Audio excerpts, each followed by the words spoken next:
I'm really excited for Love is Blind. Is that I'm like really. I hate that it's only one episode though. I need to see more of these. All right, guys, we're switching to Love is Blind. Let's watch it together on Twitch. Annabelle. Well, I think it was yesterday. I told her she needed to watch, and I think she watched almost the entire season. She's hooked. You got one of us already. Yeah. Well, she was hooked before, honestly.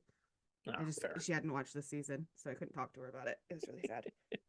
I had a really tough time not watching, but like watching in the living room with my wife, also listening to Big Brother this whole summer, and we're on like episode 90 something, and she's like, how fucking long is this thing?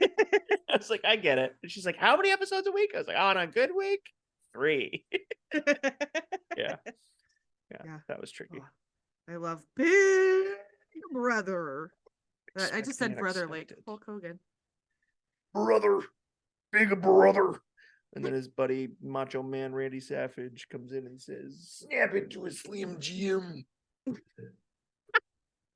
I feel like that's a pretty good place to drop that logo.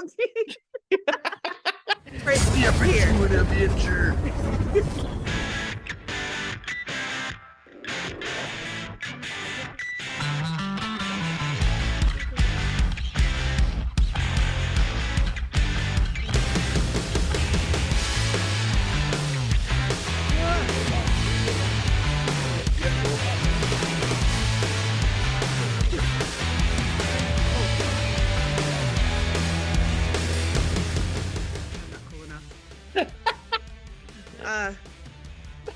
Welcome to the ABINGERS Podcast, where we binge weekly, where we assemble weekly to binge all things nerd, old and new. I'm gonna get there.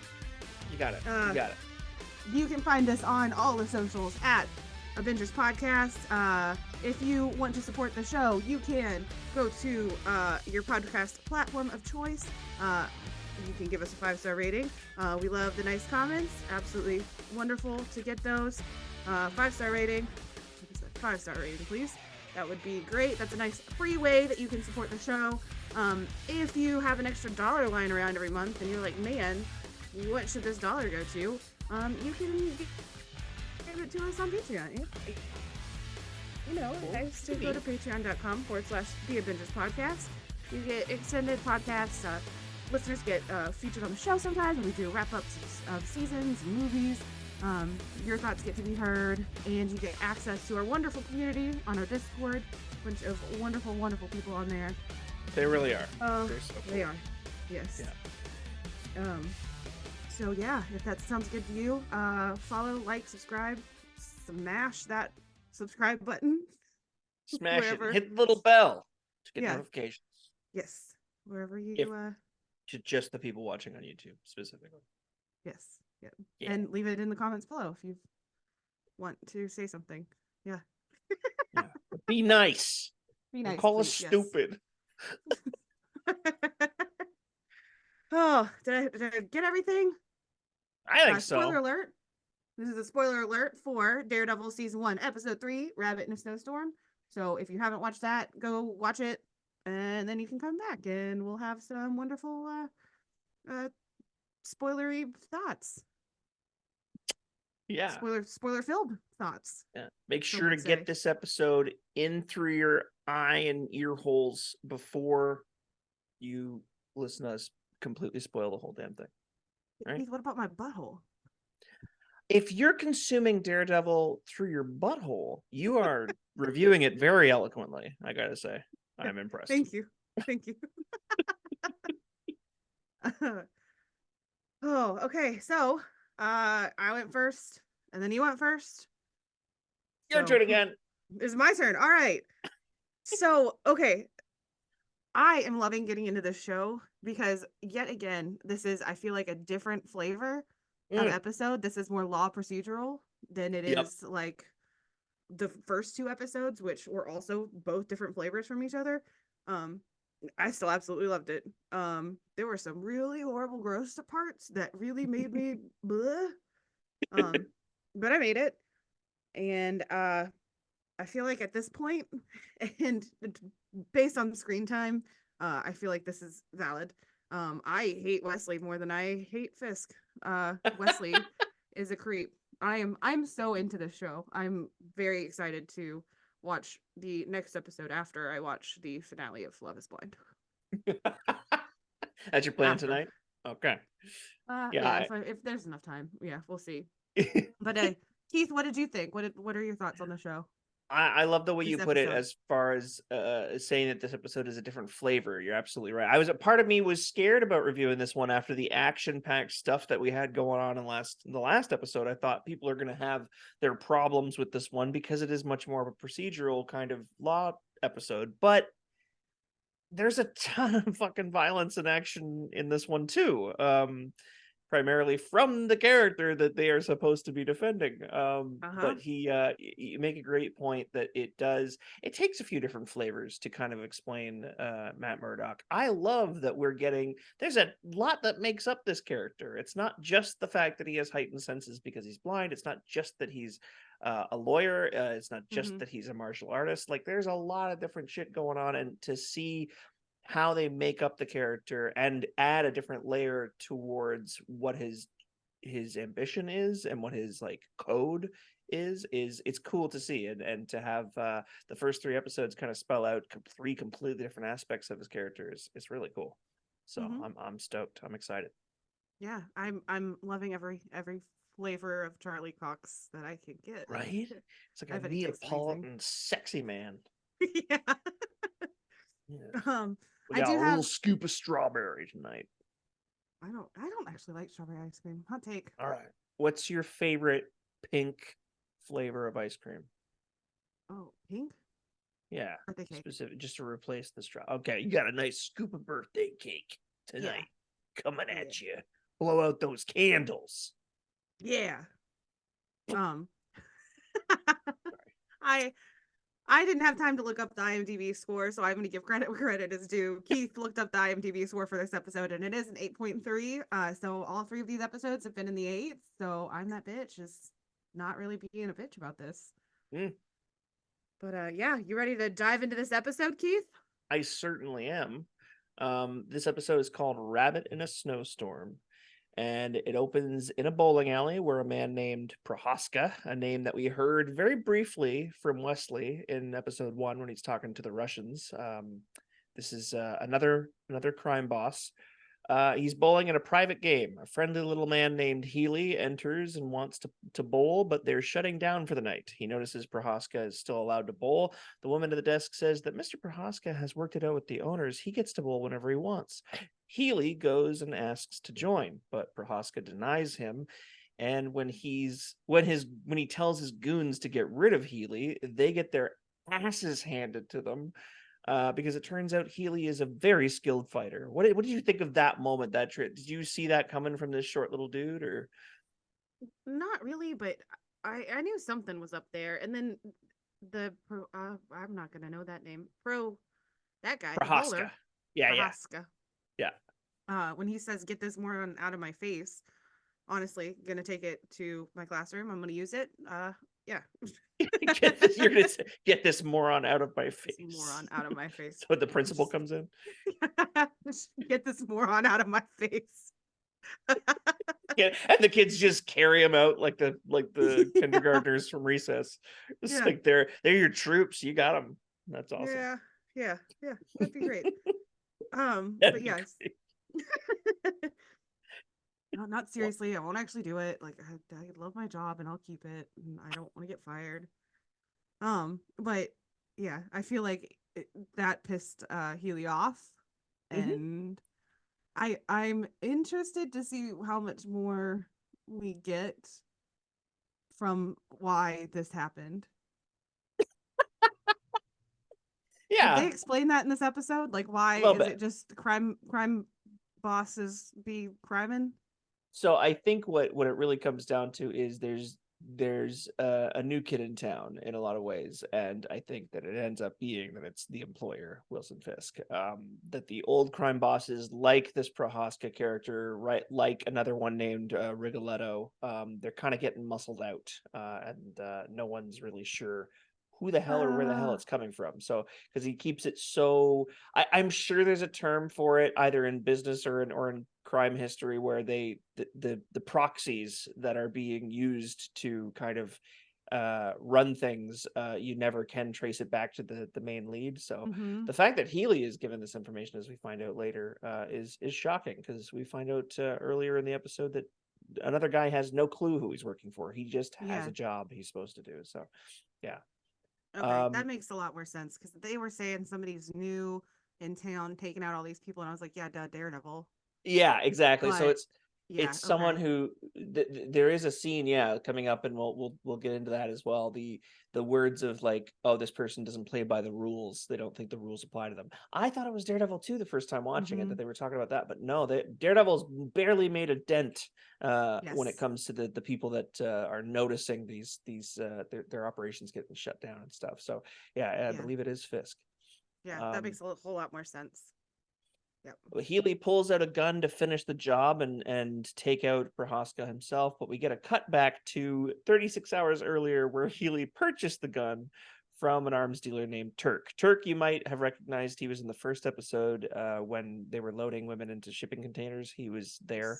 He gave the option of the bucket or the was it the bucket or the taser? Yeah, I think it was something like that. Yeah. Right now, he's selling Healy a semi-automatic. Healy says he prefers a revolver, less chance of jamming. Turk says, this is top of the line. I guarantee this baby will not jam, or my name isn't Turk Barrett. Flashback to present Ferguson. Day. My name isn't Turd Ferguson. That is exactly what I heard as soon as he said his name. And I heard nothing else. Turd Ferguson's gun does jam. And Healy is left to his own devices. Prohaska takes his chance to try and hit Healy with his bowling ball. Healy makes do and kicks Prohaska's ass, breaks his arm, headbutts him, finishes the job with the nearest bowling ball, smashing his face in. So, is this the gross and gruesome part you were talking about? Well, this is one of them, yeah. Jesus, it was like, oh gosh. Ugh. Yeah, that was brutal. And then the blood spraying up, and oh yeah, covering Healy's face. This is the type of shit that when I saw TVMA for Echo, I was like, oh, it's gonna be probably like to match Daredevil's reputation as being a violent show. It kind of got there. The first episode had some good fighting, but it didn't really. It wasn't this level. It wasn't this level. Yeah. Some dark shit.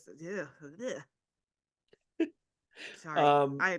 Y'all listen, if anybody ever accuses me of murder, be like, no, that she can't do blood. Yeah. Can't do blood. Can't even watch a guy get killed by a bowling ball. No. What the hell? Could not be me. No. No one's gonna proxy hire you to murder a mobster in a bowling alley. Nope.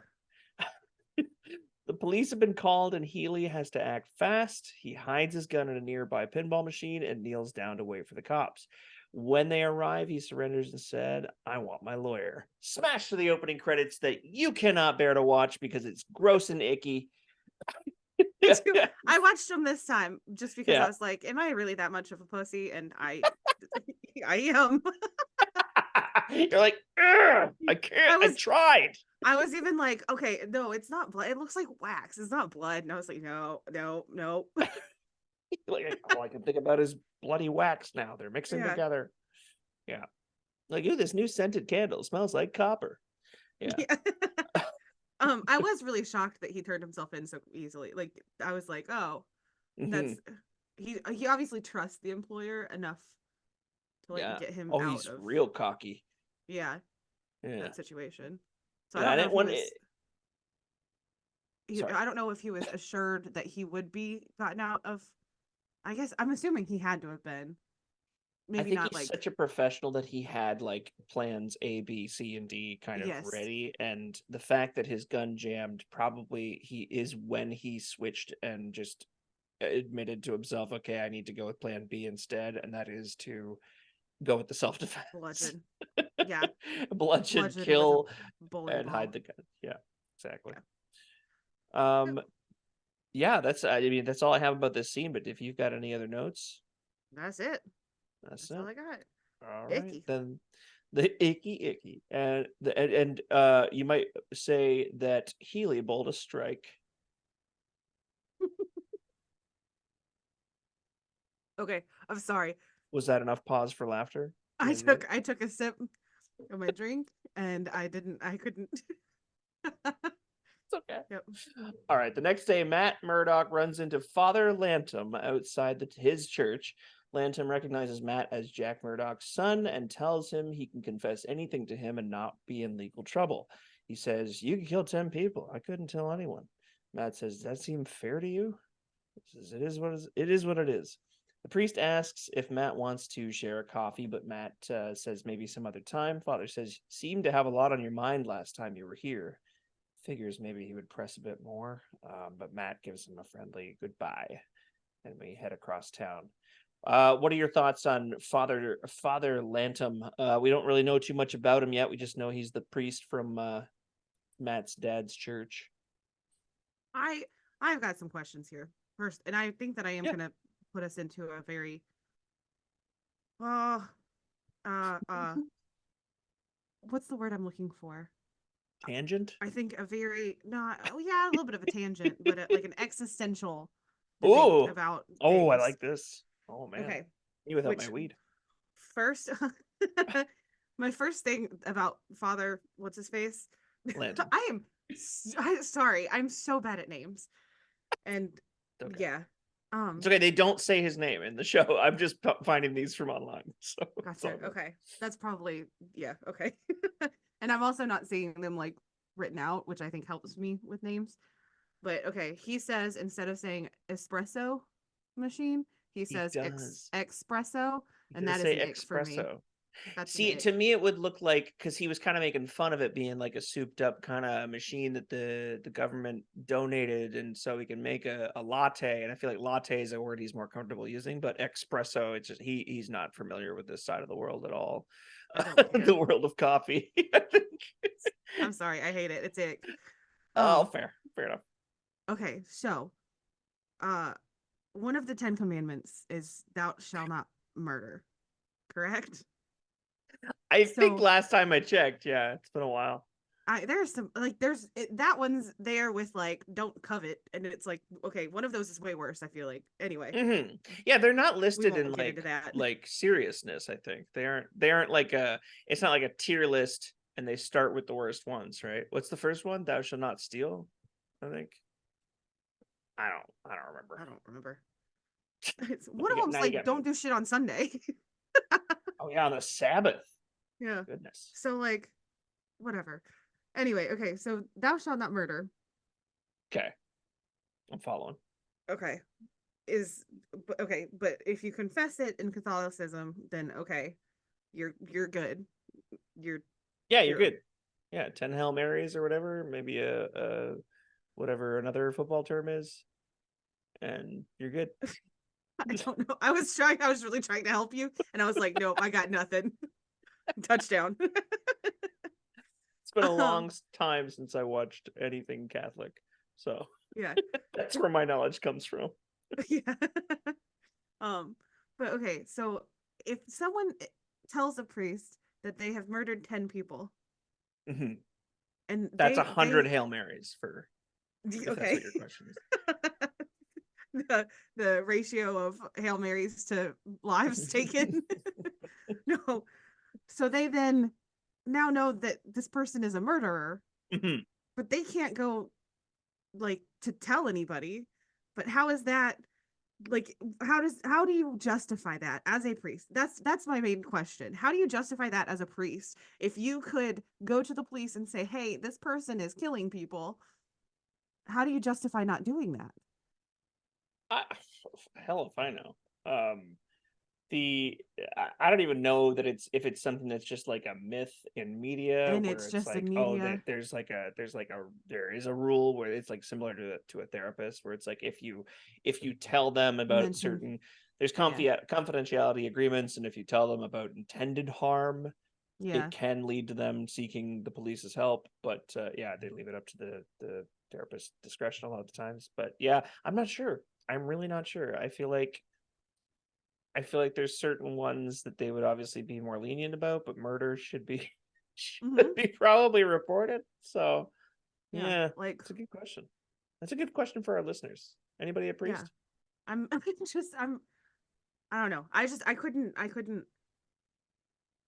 like by Yeah, not wrap saying your head about anything, it. you're putting more people in harm's way, potentially. Exactly. Yeah. So then are you not doing the murder? Whoa. Are you not doing the murder by actively not doing anything?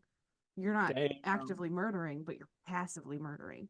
Are you And then saying that I should they have to turn in do my neighbor? yeah, yeah, probably. Okay. All Then right. are they then now the person who absolves people of sin have sin upon? Oh, oh. Oh man. Man, you are asking questions for a different podcast. I I'm am. sorry.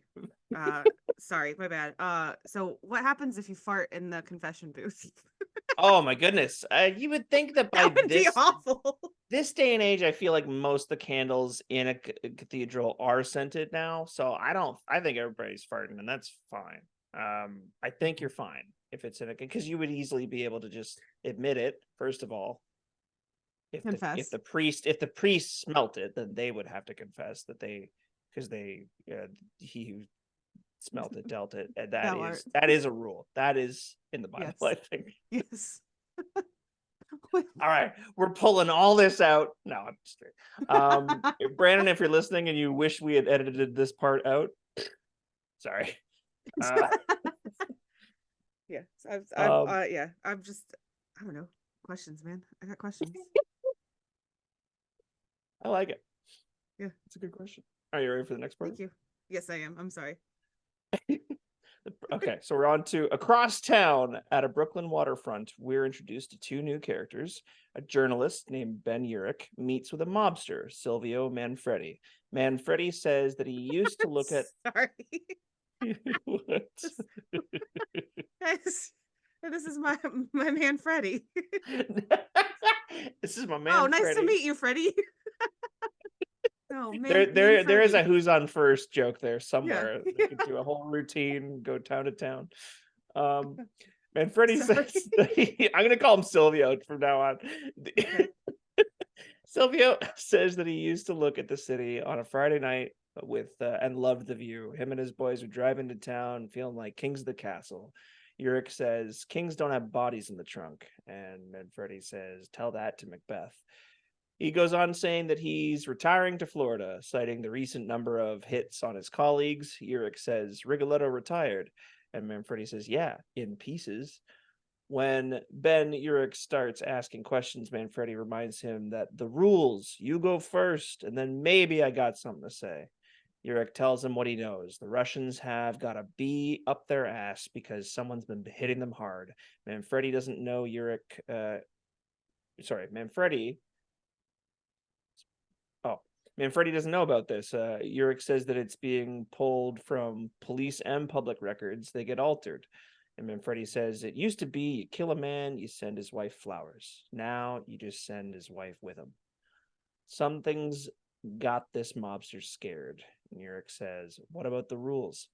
There are no rules, Benny, not anymore. When I went away to do my 10 years, every newspaper in town dragged my name through the shit. And you were the only one that did it without mentioning my kids, and I'll always be grateful for that. Ben pleads once more with him, asking him to just give him a name. The mobster tells him to take a pass on the story. Some fights just get you bloody. What do you think of this altercation? Did you know who the hell and what the hell was going on between these two characters? I don't know who my man Freddie is.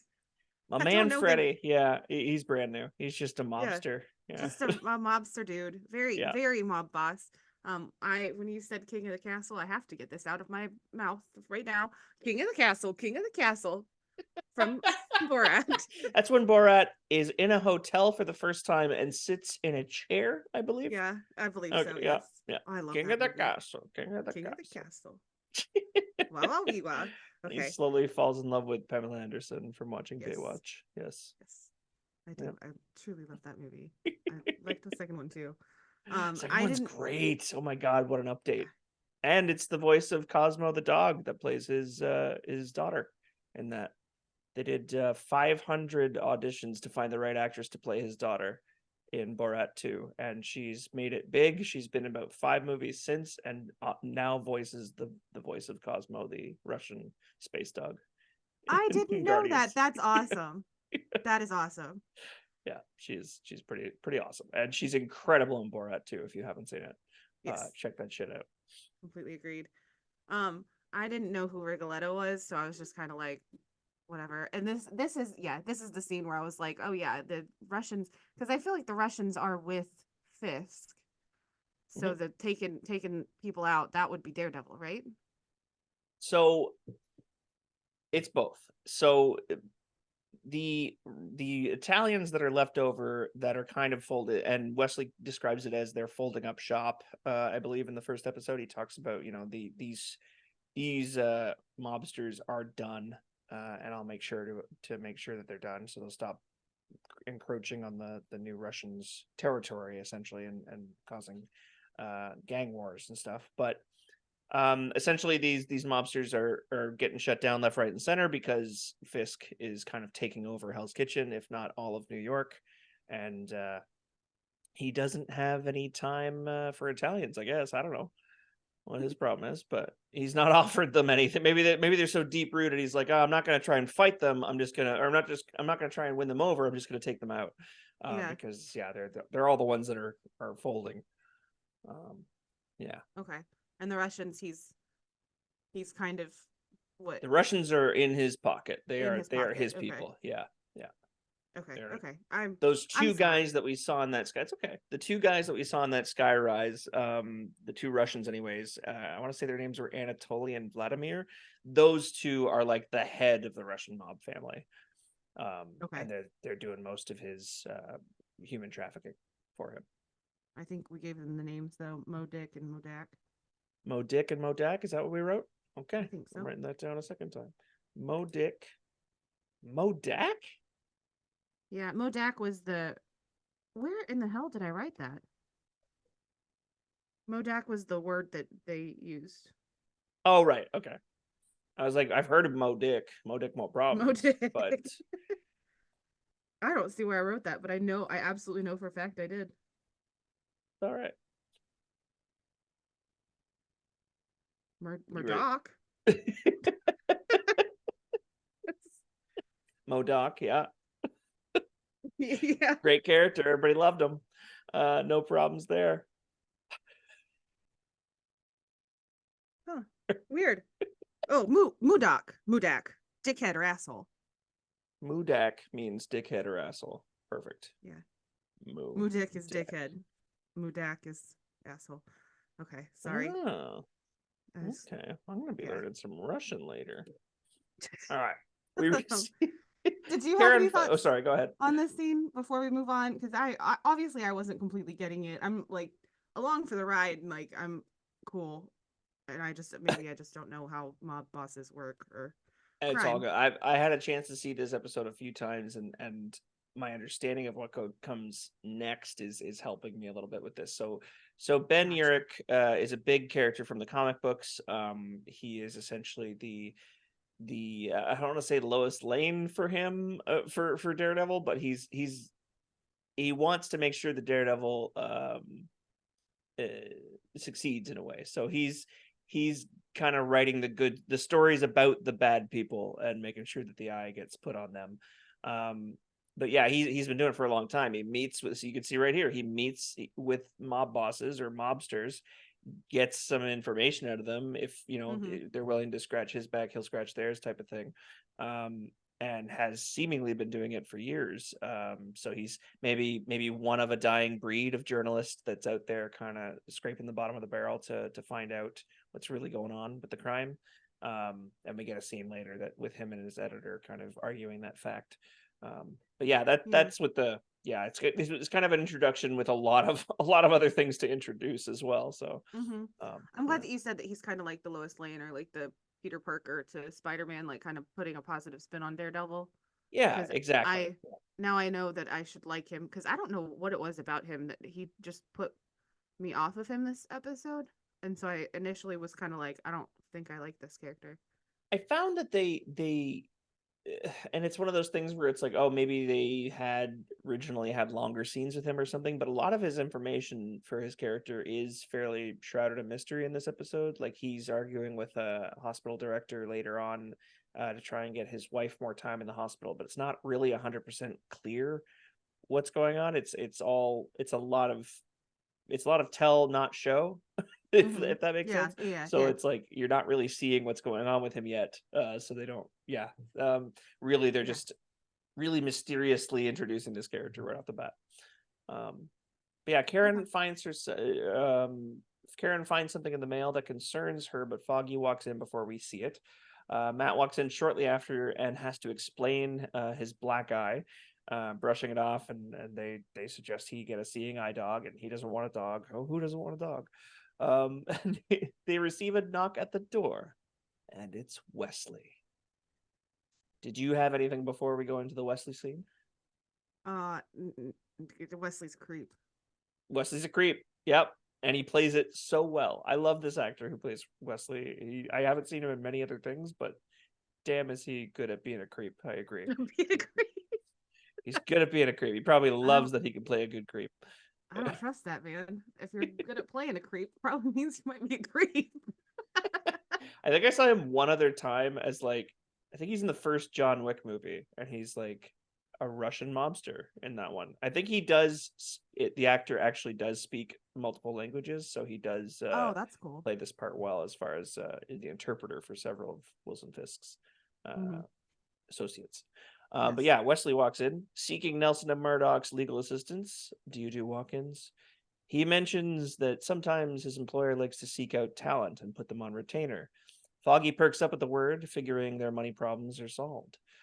Wesley explains that he came to Nelson and Murdock instead of a much larger firm because his mysterious employer wants lawyers with roots in Hell's Kitchen. And with them having just opened up shop in their backyard, and instead of what we find out, they turned down a much more lucrative offer from the law firm Landman and Zach that they interned at in Manhattan, but instead they put themselves in Hell's Kitchen in this shitty little office. But yeah, they're clean and they need clients. So when Matt gets prickly and a little suspicious of Wesley, Wesley says, "I can assure you that all my employer wants is for you to continue to be ethical, decent men, good lawyers, for nothing more than your exceptional skills." And then he gets quiet, "Your discretion," and hands Foggy an envelope saying, "You'll be fairly compensated." Foggy is eager at the chance, but Matt isn't entirely sold on the prospect. He doesn't trust Wesley and his spotty story. Matt says, like Foggy said, we're particular about our clientele. When Wesley replies saying, "I'm curious about your clientele. Do they all end up working for you after getting them off for murder, or is it just the pretty ones?" Foggy seems like a deer in headlights at this moment, and Karen is visibly uncomfortable from Wesley's comment. And Matt asks Karen to wait outside. What did you think of that? Is this a creepy moment? Yep, he's a creep. Yep. He called her pretty. Yeah, that was creepy, but it wasn't just that. I liked how they showed that it was so foreign to actually have like clients seek them out. Like they both were kind of not like shocked, but like it was kind of like, oh, they were frozen at the door. They're like, "We got a knock? What the hell's happening?" you wanna hire us for money? Like yeah. I mean, Matt's absolutely right to be suspicious. That is the strangest thing, to have someone come to you and be like, "Oh, we want to put you on retainer," and it's like, you don't even know of any of our successes or like failures. Like, we haven't done anything yet. So except for Karen, which they did get her off of for murder. That's true. They did get her off of for murder. For murder. Did you have anything else, or do you want me to continue? No, keep going. So Matt asks Karen to leave the room for a moment. He asks Wesley how could he know about that if it was never made public? Wesley claims that he has friends in the police force, so that's how he knew. Wesley then tells Matt and Foggy that they have 38 minutes to get to the police precinct, where Healy and the cops will corroborate his claims. Matt says he wouldn't even give us a name. This is after Wesley's left, by the way. He says he wouldn't even give us a name. Foggy says, you wouldn't care if you could see the zeros on this check. And Matt says, maybe you would if you couldn't.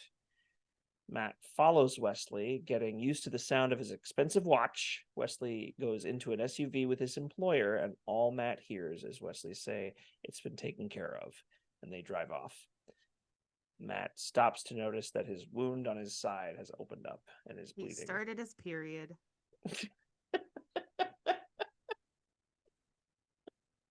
Like every 14-year-old woman. I looked at this as like a little, like the second time watching, I was like, oh, this is a little bit of a symbolism. Like this open wound that just happens to be focused on in this moment is like his guilty conscience. He's somewhat upset with the fact that they're going to go for it, but at the same time, maybe this is a chance for them to take down somebody big. So yeah, it's an interesting moment for sure. I like the watch. He like kind of scratches, like he lifts up his jacket and just kind of realizes, oh shit, I'm bleeding again. It's open. But how would he know? He heard it. He heard it open. Yeah, he heard it open. Oh, okay. Okay. He heard the blood soak into his shirt. Okay. All right. I don't know. Fair. Without touching it to feel that it's wet. Yeah. He just hears. I don't know how he would have known he started his period. Matt's hearing is so good, he barely has to touch anything to know what's going on. Yeah, that is true. I mean, yeah, okay. All right. I thought I had a really good fucking point there. And I mean, I honestly probably like sometimes I can feel like when like if I know the paper cut on my finger just opened back up, I can feel it. Or I've got a freaking crack on my lip right now. God, I hate it. It's awful. That's why I keep licking my lips, but that doesn't help anything. No, you need like some kind of ointment. I do. I've been using chapstick aggressively all day. Cotton candy flavored, not flavored. I don't eat it. Ooh. Cotton candy scented. Well, I'm sure you can. I'm sure it's allowed. If they make it cotton candy scented, yeah. Buy two tubes, one to eat, one to use. Yeah, that's what people do with their shoes, right? You buy two pair, one to eat, one to wear it. Yeah. Foggy goes to the precinct where he meets Healy. Healy claims self-defense. All I wanted was to throw a few balls, the man says. The man and his whatever they were threatened my life.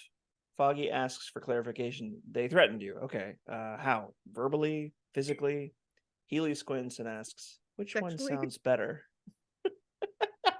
Did they threaten you sexually?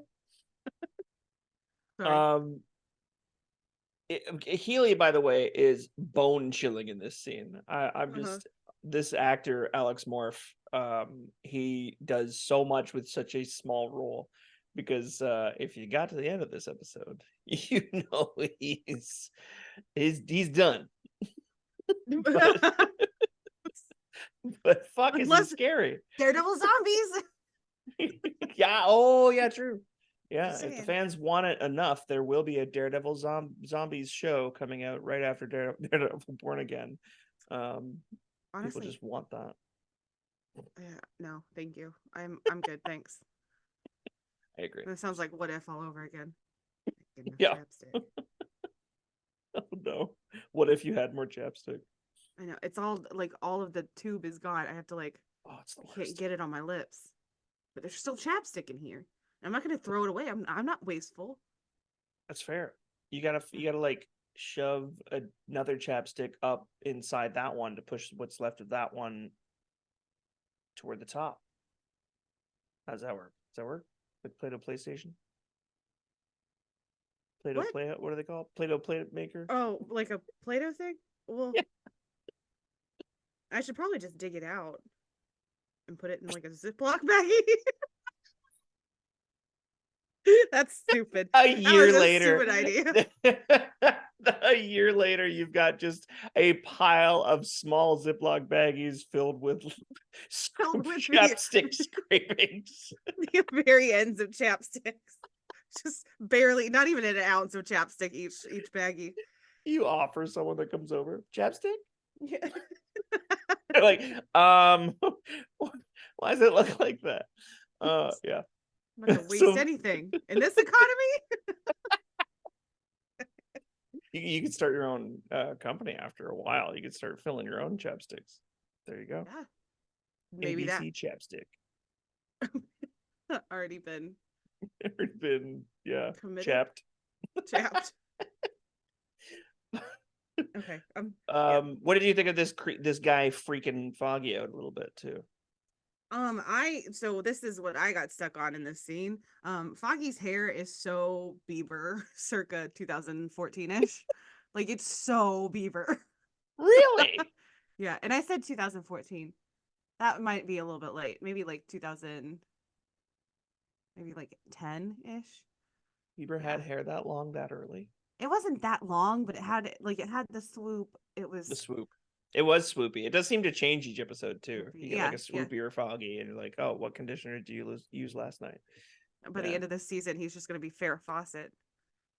Oh, Foggy Fawcett. Foggy Fawcett. I might have to draw that now.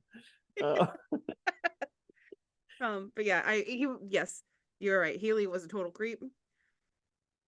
As well as Wesley. Lots of creeps in this episode. But yeah, he was like, there was no remorse, no feeling, like self-defense. I feel like you would have some kind of like, I didn't mean to. I'm sorry. But he was just like, what how do I get out of this? Yeah, and he's strangely confident, no matter how bad it looks, and that is unsettling. And maybe Foggy's a little like out of his depth, at the moment, anyways. Yeah. So Foggy is starting to catch that Healy isn't your typical client, and it's probably it's probably not a simple case. Healy sounds rehearsed. He's got the right legal vocabulary. Foggy assumes that this isn't his first rodeo. And Healy just quietly says that he had issues, but he's better now. With a creepy smile. Foggy, at this point, is ready to get the hell out of the room. And unfortunately, Matt bursts in and says, we're taking the case. He had to go put a tampon in his wound. Matt did. Okay, yes. Matt did, yes. Sorry, that's why he was late. I don't know if you've ever used a tampon before, but sometimes they can be very complicated. It's been a while. I felt so bad for Foggy in this moment. Just the fact that he's out of his depth, and Matt, his saving grace is not there to help. We cut over to Urich. Ben Urich back at his office at the newspaper. He's visited by his editor. Urich tells him that he's working on a story about a new power player in New York. In the New York crime scene. The editor is unconvinced by the story and says it won't sell papers. He says, it's not sexy. He says, we're a newspaper, not a girly mag. You know that's not what I meant. No one calls them that anymore. Urich says he's sick of writing puff pieces like whether or not Hell's Kitchen will get a subway line. Urich says there used to be a time when people in this building wrote the hell out of the news. Everybody we know is making twice what we are. Okay, sorry. Let me start over. This is the editor speaking now. He says, everybody we know is making twice what we are writing for blogs, working from home in their underwear. We're hanging on by our fingertips, Ben. You really want to grease that ledge?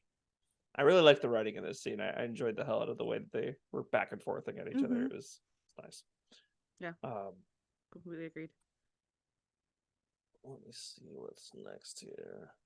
Okay, so to me, it also read that these characters were like old friends as well. They've clearly been working together a long time, because I think it's the editor that does say that he's going to look into the insurance troubles that Ben's dealing with. So maybe he's going to help him out, even though he's telling him to stop doing what he loves.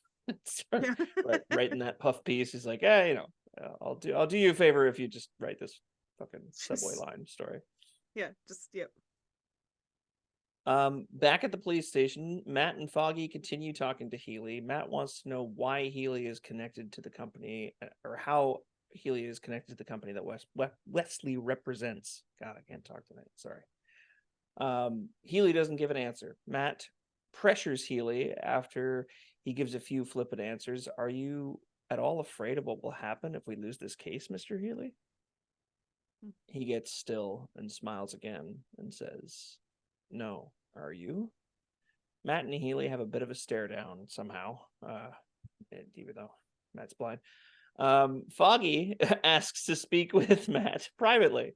He says, we should not be doing this. He's a professional criminal. That's not a client in there. That's a shark in a skin suit. You pegged it back at the office. There's something wrong about this whole thing. Matt tells Healy that they should waive criminal procedure and do a private trial. But Healy wants a public trial in front of a jury. He goes on to say that if he's indicted, which we all know I will be, we'll waive all hearings and discovery and go directly to trial. I'm just going to have faith in our judicial system, and you're going to do your jobs. And as the man who hired you, all you need to know is that his check's going to clear. Any thoughts? Oh, he's very confident. That is a good word to describe him. Very, very confident. Way too confident. Mm-hmm. Very confident. Yeah, and it's like that kind of sets up his confidence in is in his employer for getting him off. His confidence that he's going to be fine, even though he. I'm sorry. As it left my mouth, I'm like, I bet I could have phrased that differently. Sorry. His employer's gonna get him off. Yep. And then after that, by any means necessary, avoid prison. Yes. Yes. I'm sorry. You were making a serious point, and I am a child. Don't apologize. Don't apologize. Yeah, he does. He's got confidence and just I'll have faith in the justice or the judicial system. The word's a beast. Yeah. It's just okay. That's. I mean, oh goodness, it leads me to believe that so he's so cocky and confident. It's like, how could you not know this guy was dirty or that all of this is bullshit? Yes, exactly. And him winning a jury, that's okay, well then we know you're going to do something to the jurors. Yeah, or one of them at least. Red flag. Yeah. Yep, covered. Back at the bowling alley, Wesley enters and cozies up to a pinball machine where Healy's gun is hidden. Some beer-drinking pinballers look at him and tell him to wait his turn, and he just looks at them intensely and slides his quarter to the front of the machine. I got next. And he stands nearby waiting for them to finish. Walking briskly and casually past some kids on his way out of the building, he says a friendly hi while shoving a gun into his jacket. So he clearly got the gun. My question to you is, do you think he got the gun, played one game, or did he play maybe 4 or 5 games, have 3 beers, win some fun dip or some kind of lolly? Okay. Do you think he really just left? So Wesley strikes me as the kind of no fun, no nonsense type of person that would not be bothered with pinball. There's no point. So do you think does he seem like the type of guy to pretend at first to be playing pinball to get the gun, and then sucking at it gets a revenge streak where he's like, I have to at least make it to 10 points or something? I just imagine him having a really angry pinball vengeance. Those kids, he probably he was like, no, you can't play. Yeah. And then they walked past him and he was trying to be nicer. But no, I honestly, I don't see him playing pinball at all. He just doesn't, even angrily. He's more of a DDR guy. Sure. No, I feel like he's more like a big bug hunter. No, you know what? Not even that. Whack-a-mole. He doesn't play games. He doesn't play games. Oh my God, he doesn't play any No, game? absolutely no fun, no frills, no. Oh Yep, my goodness. he doesn't like glitter. What a His sad game life. his game is just shopping for watches Yes, and yes. learning new languages. That's all me. Those are feelings. I have no text evidence for that. But Fair enough.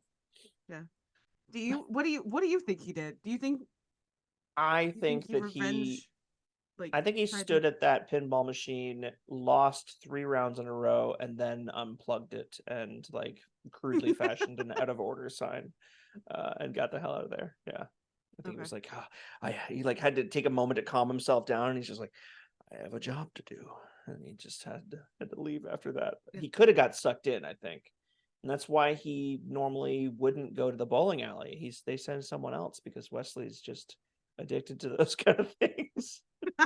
That's my guess. Yeah, okay. All right.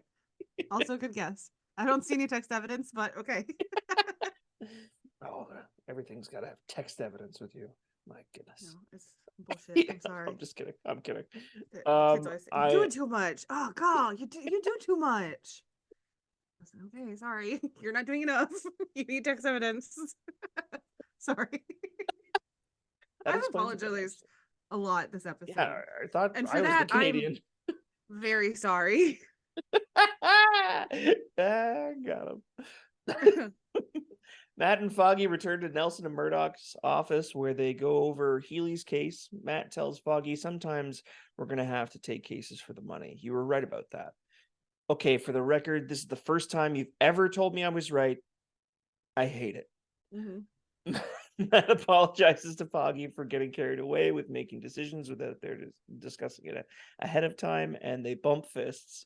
So, because one of the witnesses working at the bowling alley only saw what happened after the fight had already started, and Prohaska's men aren't willing to talk, which is very strange.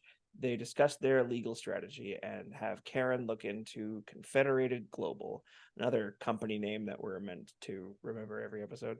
The company that's paying them to defend Healy. So Foggy asks, where the hell is Karen? Oh Yeah. God. Okay. I hated this part the second time I watched it because of and I like skipped through it the second time I watched it because I didn't have enough time. But because later on in the episode, Matt says to her, "No more long lunches." Yeah. Which, if I were her, I would have been like, first of all, it was a business meeting, and second of all, you don't pay me. Yeah, So she was free yesterday. yeah, Um, I do agree that it seemed like a very curt thing to be coming out of Matt all of a sudden, and I yes, wonder, a part of me was like wondering, oh, is he saying that because he noticed that she had disappeared without explanation for a really long time? It's like, as an employer of people, he has to say that, I think, if he's noticing that she's just disappearing. And because I don't think at that point she'd been told to go to look into Confederated Global, so they were kind of like surprised she wasn't around. um but I don't know. yeah, To me, that's the only reason he said that. But at the same time, I think he might be on to her that something's going on. I don't know. I don't know. There's no yeah, that's fair context too. clues for that later either. What'd you call them? Context, Oh, text evidence. text evidence, not Yeah, context. My bad. Yeah, yeah. I think it did come off harsh though. You're right. That yeah. he's just like, yeah, no more long lunches. Yeah, lazy. No, he didn't. Well, it's like jokes on you. I didn't even get lunch. Ha Like, I'm still starving. I didn't get to eat my lunch today. Sorry. Speaking of that, I didn't get to eat my lunch until 3:45 today, Oh which is my when I get out of gosh, school. And you that bet your sucks. ass I sat in my meeting and I ate my lunch. Yeah. Well, hell yeah, you did. That's what I do. I don't sit in meetings, but I get a cup of noodles at work, and Mm-hmm. the water cooler has a hot setting, so I pour Ooh. that, and then I let it sit while I'm answering phones and answering emails, and then when it's ready, I take a spoon and I just go, just like shovel it all hot as hell into my mouth, and then go, I ate lunch. Yep, I can legally say that. I've done that now. Nice. Yeah. Yeah, hopefully the labor board doesn't hear this and call my boss, but Well, it I is mean, my own yeah. choice. I could leave. I could leave at any time for lunches, but I'd rather just get the day done with. So I scarfed down some noodles. Yeah. No, I feel that. I'd rather leave early than Yeah. leave Right. during lunch. Yeah. Yeah. Like And when then we you have leave in-service and you're days. starving. Yeah, and then you make like a really big dinner, spaghetti Yeah. or something. Yeah. That's Yeah. nice. Yeah. Yeah. Yeah. Pro tips. So where the hell is Karen? She's across town. Karen Page is debating signing a document saying she'll no longer discuss the embezzlement documents that she uncovered from Union Allied. Union Allied says that they'll give Karen a large sum of money for keeping her mouth shut. She doesn't know if she wants to. What'd you think of that? I mean, I'm blabbing to everybody. And the fact that they are trying to keep her quiet, it's like, oh, I'm onto I something. gotcha. Yeah. Yeah, So. it's amazing how manipulative the guy is that's talking to her. Even just in the way that his body language is like he's trying to appeal to her best interests. He's trying to console her, and at the same time putting the pen, like nudging it in front of her, just like, so just sign this, everything will go away and your life will be better. Look at the money. Yeah. It's like now Karen she can take as long a lunch as she wants if she signs this sucker. That's true. That's very true. I quit. Yeah. Fire me. I dare you. I've got hush money. Yeah. And they're like, hush money for what? And she's like, oh, shit. Oh, damn it. Oh. So at the hospital, Ben Urich talks to the director about his wife's ailing health. Without much money, the hospital will push Urich's wife to an outpatient facility that won't properly care for her, and he begs the hospital director to extend his wife's stay. She buys Ulrich's wife 5 more days, but then the situation will be out of her hands unless so I said Ulrich. Urich. Did I say Ulrich? Oh God. You say names and they just I say names. Yep. Okay. Urich. Unless Urich can scrounge the money, Urich then goes to visit his wife in the hospital room where she is asleep. First time we're seeing this character. First time I'm knowing what the hell's going on. I feel like his character did get like a half serving in this episode. Yeah, but, I agree. It's because people want to see the nitty gritty. They want to see the violence. They want to see the Matt Murdock and Nelson stuff. I think I get it. Don't give me this character at all then. But I mean, he's necessary. But like, if you're not going to spend the proper time on him, I don't. Fine, don't spend any time on him. You're not going to give me a compelling character. Yeah, seriously. Is his name Ulrich? Is it Urich? We don't even know. We don't even know. I don't even fucking know. Alas, man. Poor Urich. That's what I kind of want to say. Okay, I'll remember it that way. Is it? I'll remember it. It's Yorick. You're right. It isn't. Yorick. Okay. So I'll call him Yorick. That's fine. Okay. Cool. Nelson. Yeah. Nelson and Murdock, Foggy and Matt work on Healy's case. Foggy says that they need better Wi-Fi. Matt says, "You mean better everything." Foggy says, "Let's do that. Let's win cases. Let's be popular and make money." And Matt says, "It's not about that, Foggy. I know, but it could be just a little, a smidge." Karen shows up, keeping it to herself the details of the NDA and the hush money agreement. Foggy asks her to bang on the router. Matt says no more late lunches or long lunches until this is over, and in which we know Emmy both cringed and threw something at Matt. Yeah. Well, and also until this is over, it's over in this episode. Like, okay. Now I'm gonna go on long lunches again. There you go. There you go. Yeah. Don't give me long lunches in the beginning if you can't keep that shit up. It's setting a precedence. Yeah. Exactly. Or it's dangling the carrot and saying, one day, if we get through this quick enough, you'll get long lunches again. And there's your incentive. Okay. All right. But still, dick move, Matt. Dick move, Matt. Yeah, seriously. You couldn't come over and like giving her a hug afterwards, been like, no long lunches. Hey, that's not professional. Hey, notice you weren't here at this time. I just is everything okay? Can I do anything to help? Yeah, why didn't he ask? Yeah. He's so wrapped Did you get up lunch? In a freaking wound. Have you had a bathroom break today? She's like, we have a bathroom? Yeah. Have you drank any water today? Oh, that's so nice. I'm gonna ask my coworkers this These are some nice Have you thoughts. drank any I'm writing water them today? down. Have you drank any water today? I'm saying You that. seem you seem thirsty. Sorry. Your No, I'm skin's not. super No, I'm not. dry. Have you had any water today? Yeah.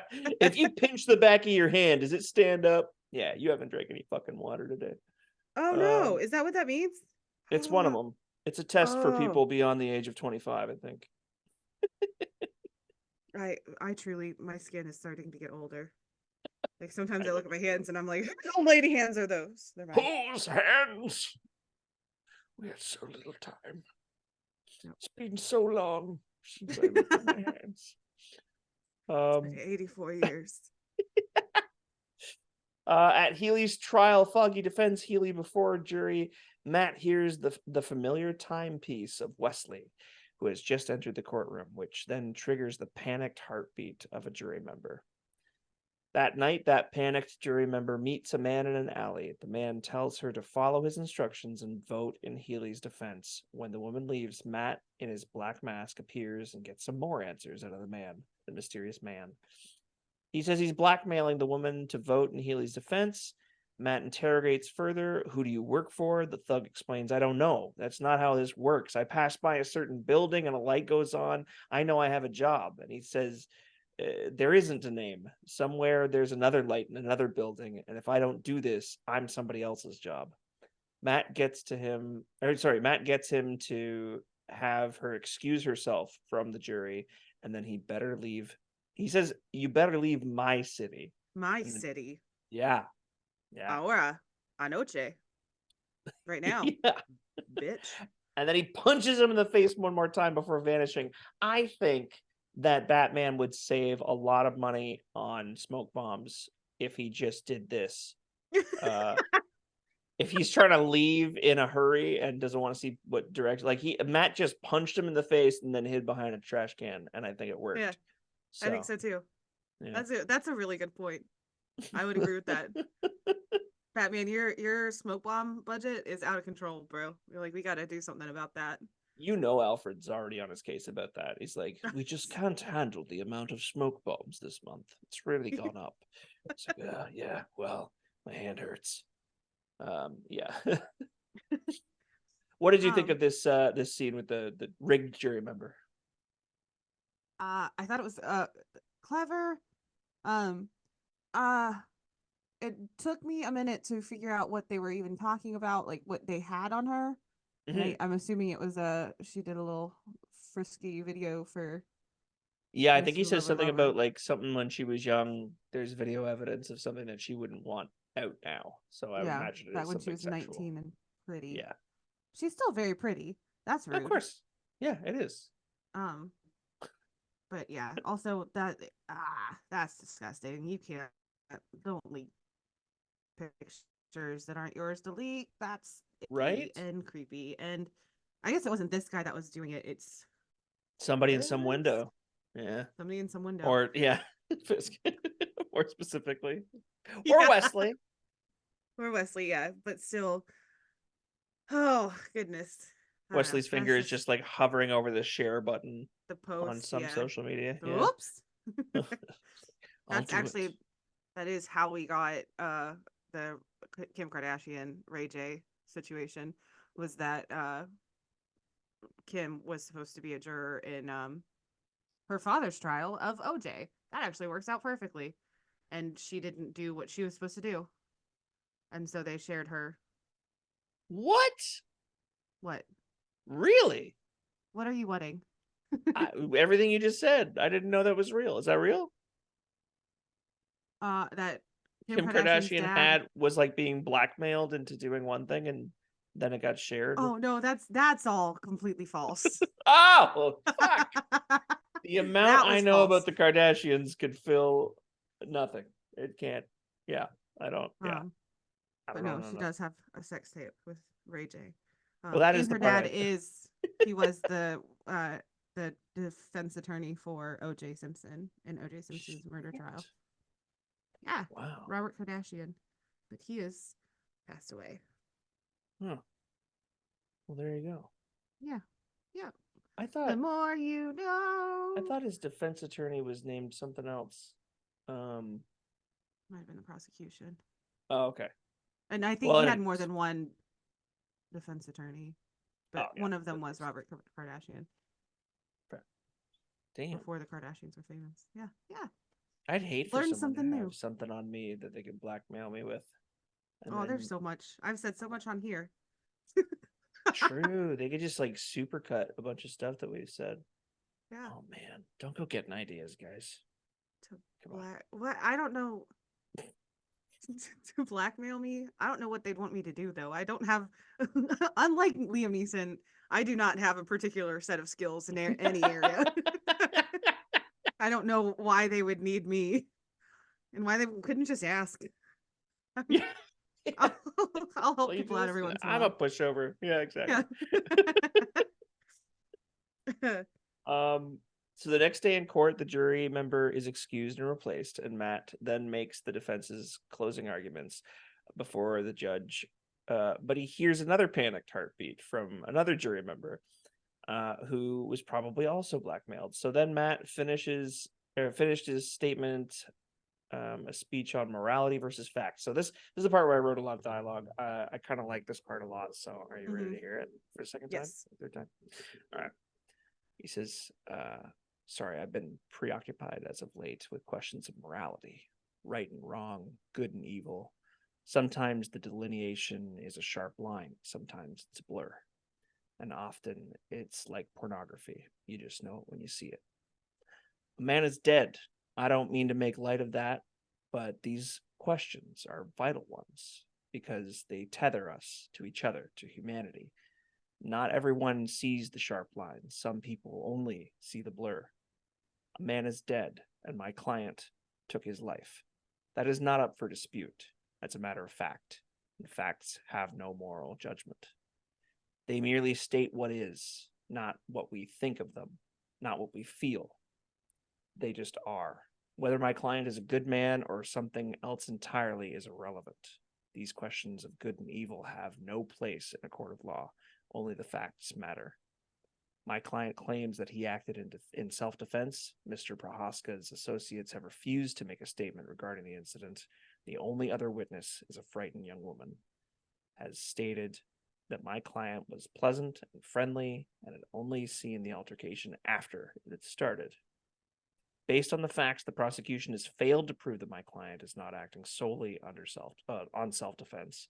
My client must be acquitted of these charges. Beyond that, beyond these walls, he very well may face justice of his own making.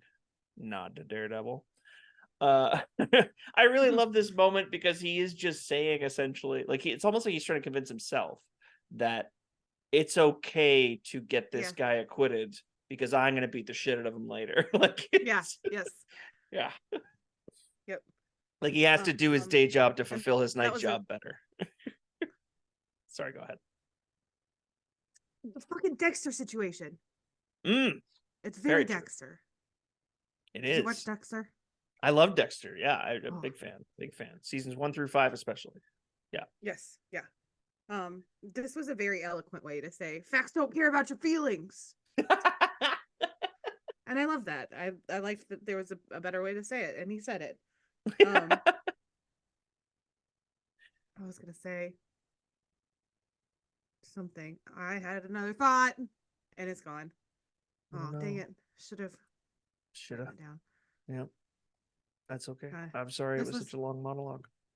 No, that's okay. That's just the nature. But yeah, this was a beautiful speech, and I very much think that he was speaking to himself, that he had to justify letting a criminal go.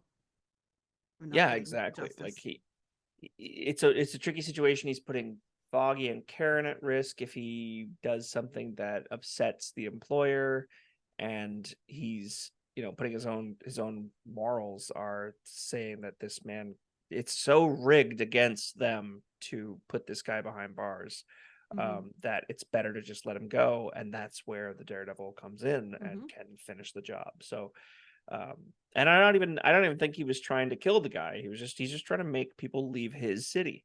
He's trying to get the criminals to leave his city. He's trying to get the whole city to himself. Fuck off, everybody. I want to be a hermit. More pinball for me. Yeah. Exactly. Yeah, that's that. That's all I have on that. Fair enough. Yeah. So across town, Leland, who we might remember from the first episode, who is complaining about the cold up on that high rise. Oh, yeah. Leland Owsley is meeting with Wesley in a car. He wants to meet with Wilson Fisk, but Fisk won't meet with him. Leland says he doesn't understand why they're even going to all this trouble. Just dispose of Healy the same way that they got rid of Rance. But Wesley mentions that we've been leaving a trail of bodies lately, and a trail always leads somewhere. This needed to be handled quietly and within the confines of the law. He goes on to explain why they got Nelson and Murdock. It's not their experience that matters. They just opened up shop and they're clean. Can you say that about the 100 lawyers that you know? I like this little scene between the two of them. They do look like they shower. Yeah, I like this scene too. Go ahead, Keith. I was just gonna say I like Leland as a character. Period. I really like the actor who plays him. Most notably, he's incredible in Shawshank Redemption as the warden of the prison. He is so fucking good. But he plays such a whiny guy in this, and he's just he wants everything to go away and be easy cleanup. He's not thinking about he's not doing 4D chess and thinking about 8 moves down the road or anything like that. He just wants, hey, we have money. Why aren't we throwing money at the problem? Or why aren't we just killing these guys? And it's like, no, we have more anonymity. Anonymity is more important than just getting it to go away. So yeah. Because Wesley was pretty much like, oh, we got the bodies hit the floor. And the bodies hit the floor. Oh, if they had cranked that, he's like Leland gets out of the car and then he calls the driver in the front of the limo and he's like, play my favorite song. Yeah. Leland at one point calls Nelson and Murdock shysters, and I was like, yes, ew. He does. But because I thought it was not a term that we use anymore in polite society. I don't know what I was thinking of. But yeah, it's just somebody who goes about doing their business in nefarious ways. So yeah. I did have to Google that. I learned a new word. And if it is a word that we don't say in polite societies, will somebody please let me know so that I don't say it in polite society. I think if that is all it means, I think we're good. Because yeah, I'm seeing now someone who acts in a disreputable, unethical, or unscrupulous way, especially in the practice of law. What I didn't get was the reference he said later was Heckle and Jekyll. I'm trying to remember who that is. Heckle and Jekyll meeting. They are characters, a pair of identical anthropomorphic yellow-billed magpies who usually cause problems to others and for themselves with their bizarre antics. Oh. I heard Jekyll and thought Jekyll and Hyde and didn't even hear Heckle. I guess they're like an old Looney Tunes cartoon. I have never heard of Heckle and Jekyll. Yeah, there you go. They're a couple of crows, I guess. Anyway, I don't know what the hell that's got to do with Matt and Foggy. But yeah, there you go. Leland loves his things that make us Google. Yeah, causing trouble for other people, which I have a feeling they probably will. I'm gonna give a here. If you want something to blackmail me with, let me give you a confession. These are my confessions. Nice. You said Shawshank Redemption. I have not seen that movie, but this is embarrassing. I get it confused with Schindler's List. And I don't know why, because they're different, very different. Isn't Shawshank Redemption a prison escape movie? It is. They came out around the same time. They were both insanely critically acclaimed and popular. Okay.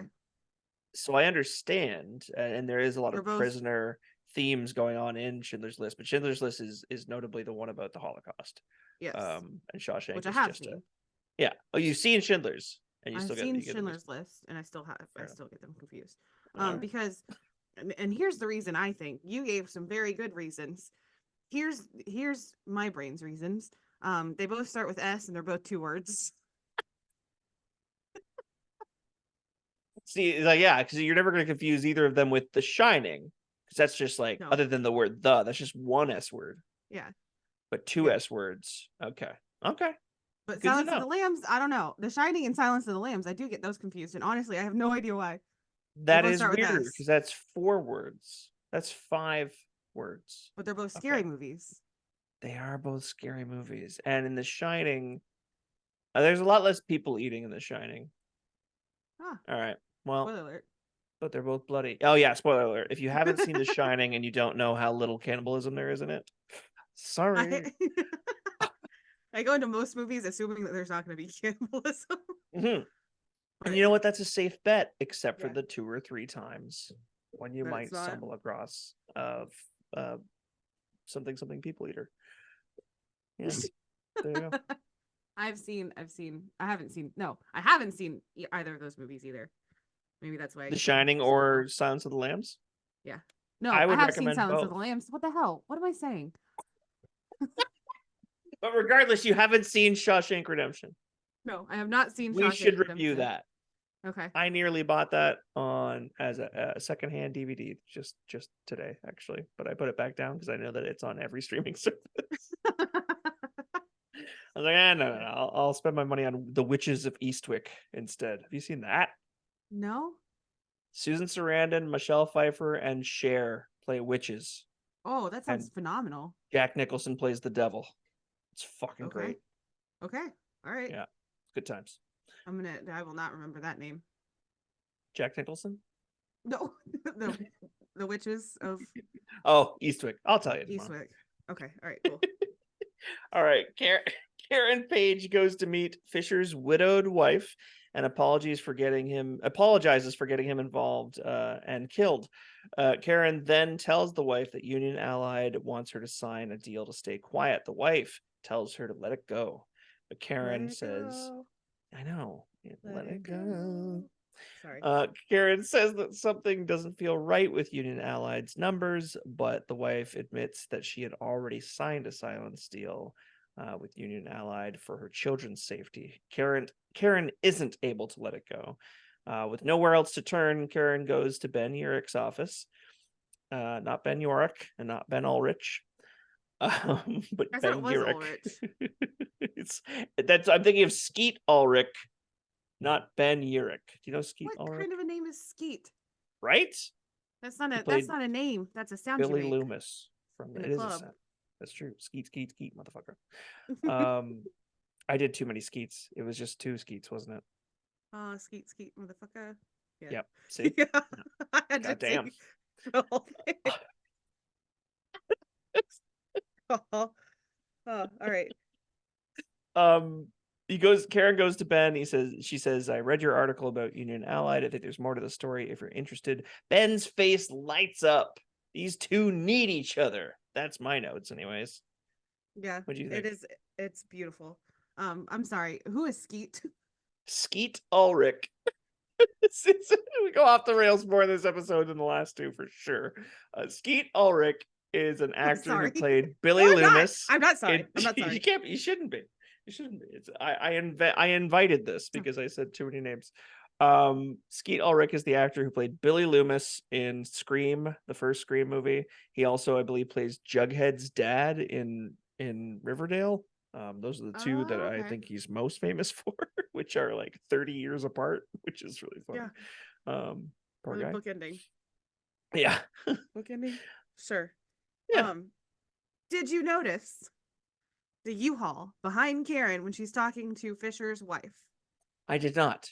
I noticed that there was one, but what else should I notice? That it is from, you know how U-Hauls all have different cities on them. Yeah. That U-Haul was from, drumroll, Chattanooga, Tennessee, which is basically my hometown.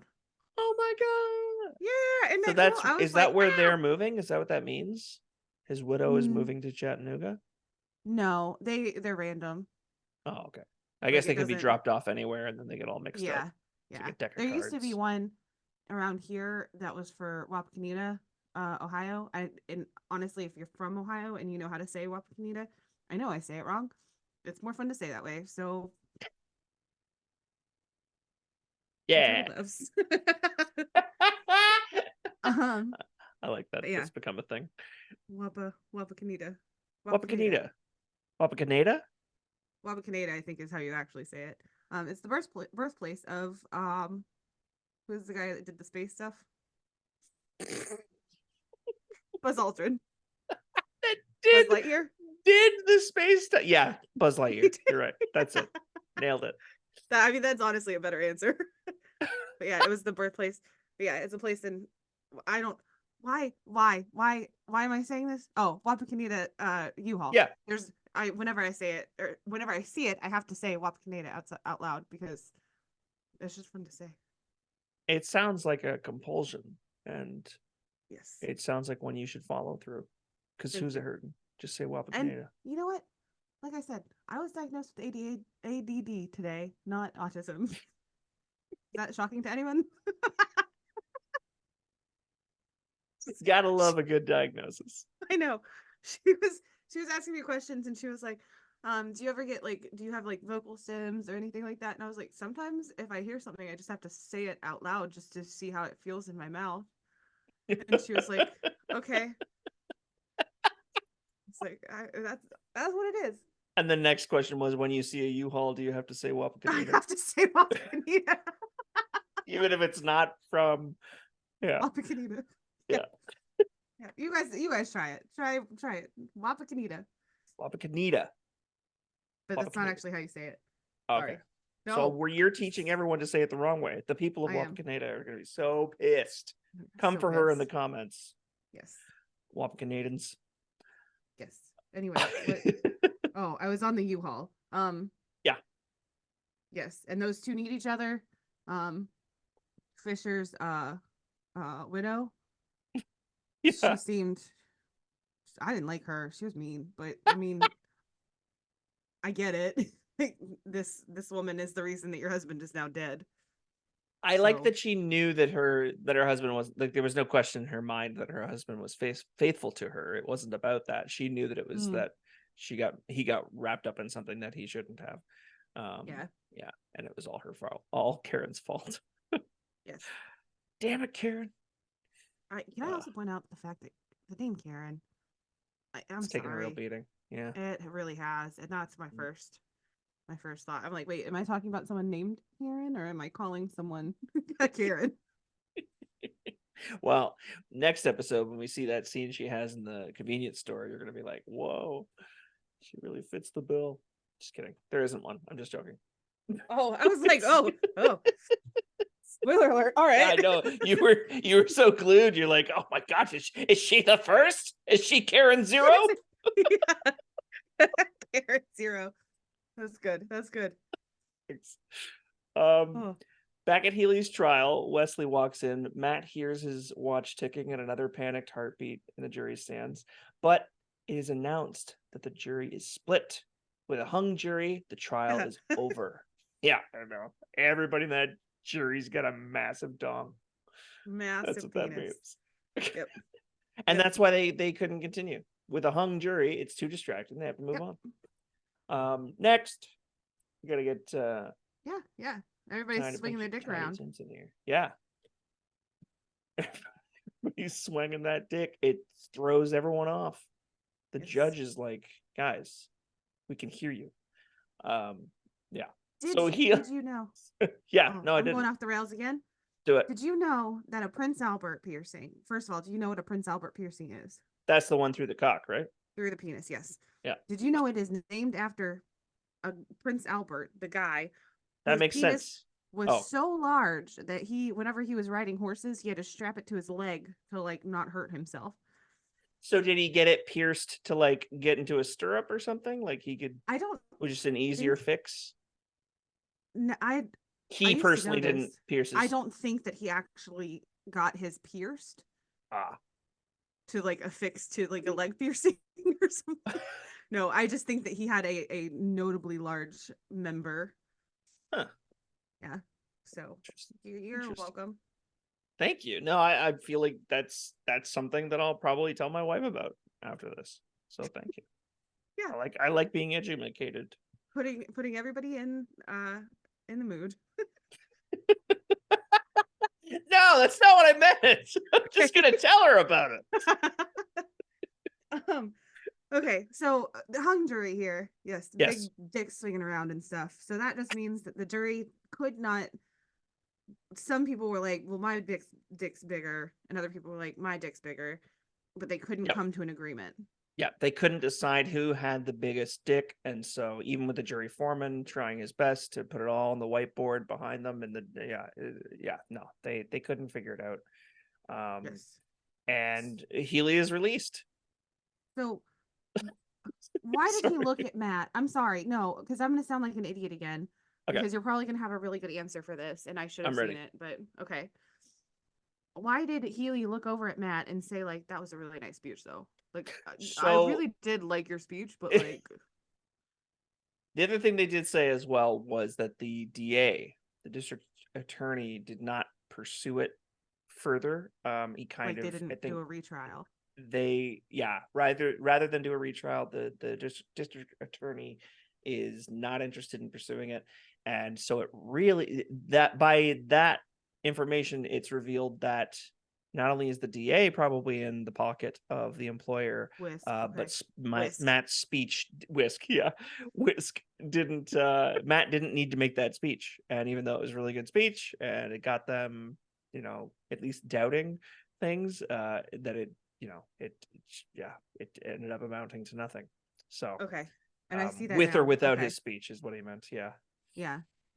Okay. Yeah. It That was a makes cocky sense. move, though. He's just like, that was a real swell speech, real good speech you Yeah. did there, Murdock. Yeah. What a dick. Yeah. He's released, but is promptly ambushed by Matt in his man in black suit. Later that night, they fight, both very skilled, probably the most gruesome, exciting fight we've seen Matt have, because it's just one guy and he's kicking the shit out of they're kicking the shit out of each other, really. Yeah. Healy's got some moves, they got headbutts, they got some car flipping around, A using lead pipe at anything one that they point. can find. There's lead pipe. Each one of them gets the lead pipe in their hand at some point and Uh-huh. lands some blows. Yeah. And then with a big sharp shard of glass to Healy's throat, Matt demands to know who Healy and Wesley's employer is.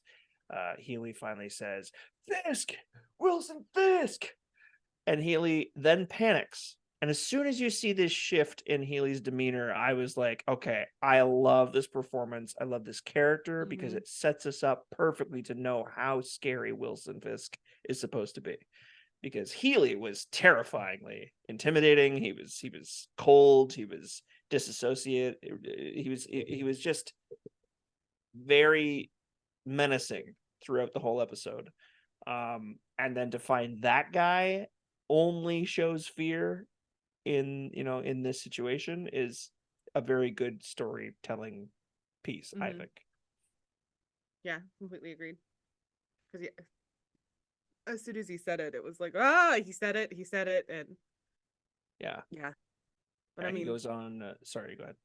well, I was gonna say, but I mean, what? You kind of have to say it, otherwise you're gonna get glass. I have questions. Mm-hmm. Glass to the throat, but then go ahead, you go on, and I'll ask my questions later. Oh, so Matt tells him to leave town, and Healy explains, you don't get it. This isn't about you. I just gave you his name. You don't do that, not to him.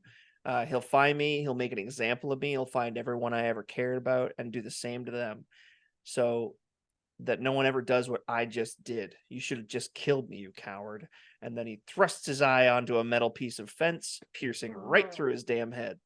That takes commitment. It's just a shame that it came so late, because he, with the glass up to his neck, he would have, I guess he would just kind of, The end result would be the same. end result would have been the same. But I guess going out on his own means, I don't know. It's a tricky one. I think it's all just adrenaline, and it just sunk in afterwards. What he needs to do is just off himself. So there you go. Unalive himself, as the kids say these days, apparently. That I'm such a wuss that like I would have like, oh, I would have gotten just like to the like just so that the very point was just like touching my eye and to be like, ouchies. No. This was a bad idea. It's okay. I'll leave. I feel like there is some there's some comedy movie that's like fairly R-rated that does something like they think they've got the nerve to go through with it, and they only go a little bit, and then they're like complaining. They're just like, oh no, oh it stings. I can't remember what the hell it is, but it's just it's ringing a bell. But yeah, he pierces his damn head. Yeah, that was I had to look away. I said, "Oh fucking hell," out loud to my cats. That was rough to watch, man. Rough. And I think there was some foreshadowing with that fence earlier because I think Healy, when he has the upper hand at some point, he's like pushing Matt's face nearly into that same fence. There's a lot of good foreshadowing in this show. Like even just setting us up earlier with that goon who had the jury member who was being blackmailed, that guy explaining like, I don't have a boss. We don't give the name. We go to these great lengths to not give the name. And it's like, that's the only thing we want to get at the end of this episode and then you see the exact repercussions of what happened. So I was just it was good foreshadow. Yep. Bad ending for Healy. R.I.P. Did you have was that the question, or did you have a that was the question, was that the end result would be the same. Like why wouldn't he just let Matt kill him instead of giving up the name? And it makes you wonder too, would Matt have gone through with that? Would he have just maimed him a bit and then he would have gone back to prison and then he would have been at risk again for Wilson Fisk? Like it's all these ifs, and then him just blurting out the words. It's like, okay, all I can do now is finish what you started. And then that's why he calls him a coward. Yeah. Matt Murdock did not mean to maim. No. Or no. Did not mean to kill. Just to maim or seriously injure. What is that that from? movie? Harry Potter and the Deathly Hallows Part 1. Oh, Dobby. That's a Dobby line. It does. Yeah, I recognize the Dobby cadence did not now. mean to kill. Dobby only meant to maim or seriously injure. Give Matt a sock. Elsewhere in Hell's Kitchen, no, sorry. What the hell am I reading? Okay, my notes. That's what's wrong. I wrote these. That's the problem. Elsewhere in Hell's Kitchen, Wilson Fisk stares at a white painting. The gallery curator comes over to talk to him. She looks way too much like Danny Fisher's widow, by the way. Two very similar looking women in one episode. As my wife would say, all white people look alike to her. So she has face blindness. She's like, if she sees a white woman, brown hair, same length or haircut style, she would have immediately said, the fuck's the widow doing here? With Burnham and Leonard, Burnham and Leland in the last episode, I was like, are those the same person? And I always put on glass, but it was not. It's which guy? Men. The Leland guy Leland. Oh, Farnham, the cop in the first. Farnham, yes, they do look a lot alike too. That's like the glasses are the only difference. Well, and it's hard too when they're not like side by side. True. Like I've had twins before, like in classes. Yeah. And it's just when they're side by side, it's easier. Yeah.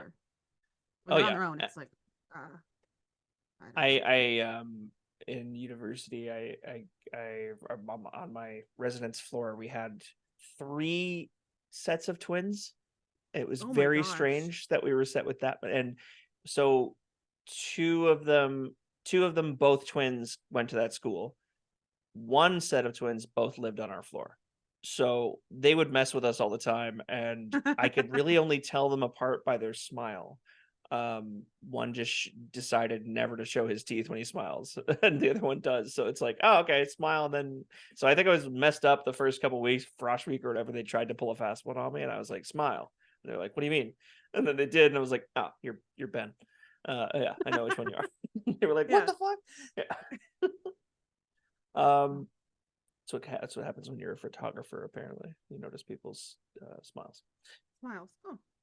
Yeah. So okay, yeah, he looks like Danny Fisher's wife. Okay, but anyway, she says to Fisk, the art curator, by the way, she says, people always ask me, how can we charge so much for what amounts to gradations of white? I tell them that it's not about the artist's name or the skill required or about the art itself.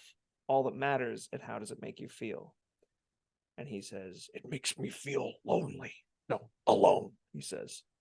The camera backs away on his massive silhouette in front of this white painting, and we fade to black. The end of Rabbit in a Snowstorm. Oh my gosh. We see Fisk. We see him. I thought for a second they were only going to show the back of his head. Girl, the back of your head is ridiculous. Sorry.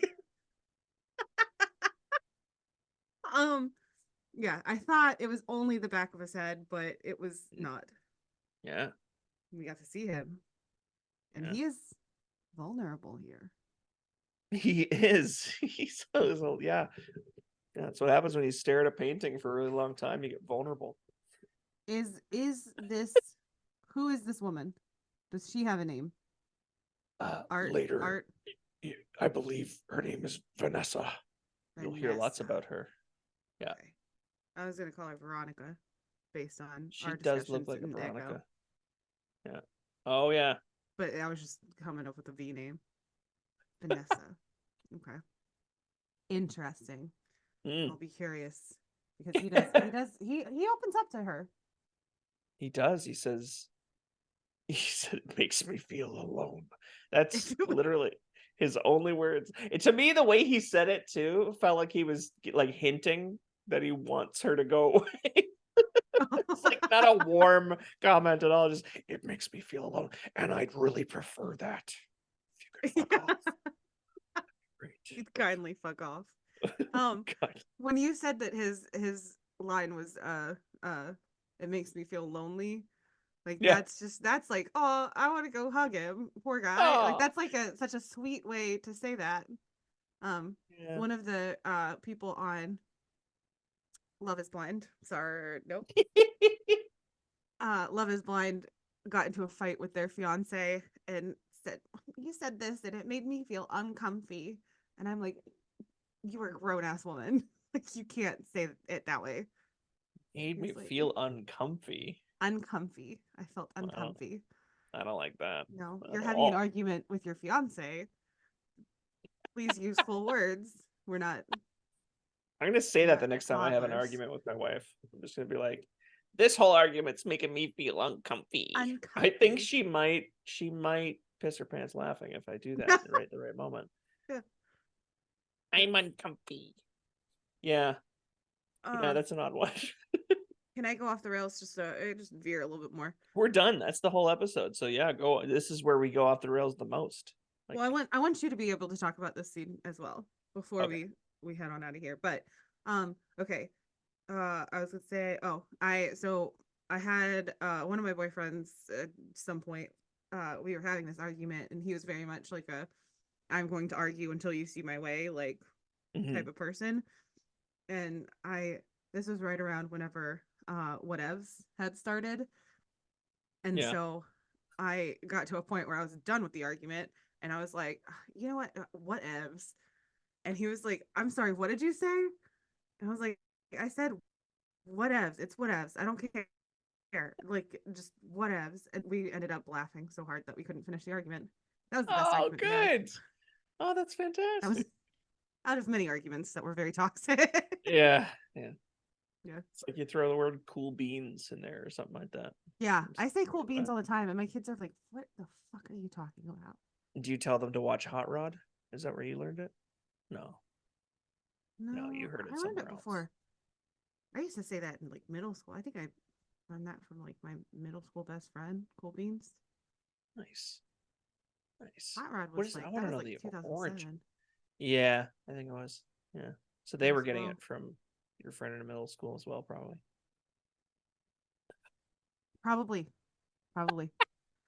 Yeah, sorry. I've seen that movie once, and I can't say that I've actually seen that movie because it's all gone now.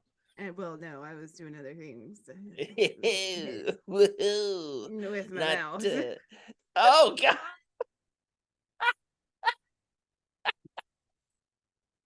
Like eating popcorn. Cool beans. Of course. Yes. Cool beans. It's a movie that makes you hungry. Yep.